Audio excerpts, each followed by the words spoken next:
Dear finance professionals and students, welcome to podcast of Fca Deepak Rao, a practicing chartered accountant. Daily news and updates for 23rd March 2026. Apple is strategically reducing prices in India to capture more users. New affordable products like the MacBook Neo and iPhone 17e are being introduced. This move aims to attract new customers to the Apple ecosystem. Competitors are struggling with rising costs. Apple's strategy focuses on long-term ecosystem growth and services over immediate hardware profits. Kotak Mahindra Bank is poised to take a major leap by acquiring Deutsche Bank's retail operations in India for around Rs 4,500 crore. This deal promises to strengthen Kotak's retail lending capabilities and broaden its base of deposits. Meanwhile, Deutsche Bank's exit reflects a larger strategy to streamline its operations worldwide. Primary markets are set for a busy week ahead, with three main board IPOs collectively targeting to raise over Rs 1,900 crore, led by power solutions player Fca. Along with the main board segment, four other SME companies are also planning their offerings. The busy rush comes at a time when investor sentiment remains selective, with markets closely tracking geopolitical scenario and volatility.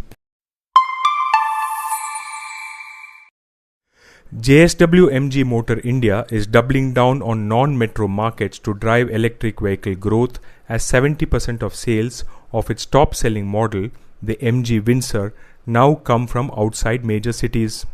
The Windsor has recorded cumulative sales of around 65,000 units since its launch in October 2024.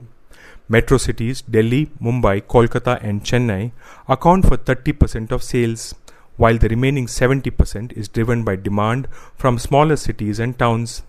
This shift highlights a significant opportunity for EVs in these regions.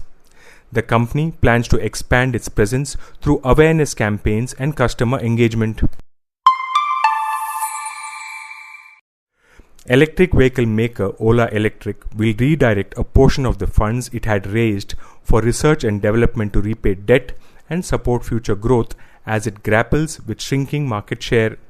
In a board meeting on Wednesday, the company approved the reallocation of Rs 575 crore from the Rs 1,505 crore it had raised for research and development purposes during its initial public offering to help with debt and growth. According to regulatory filings, it will use Rs 475 crore to repay debt incurred by the company or its subsidiaries and Rs 100 crore for future growth activities. Rising demand from Tier 2 and Tier 3 cities is emerging as a key driver of growth in India's intercity bus market, with technology-led platforms such as Intercity Smart Bus scaling up to tap this opportunity.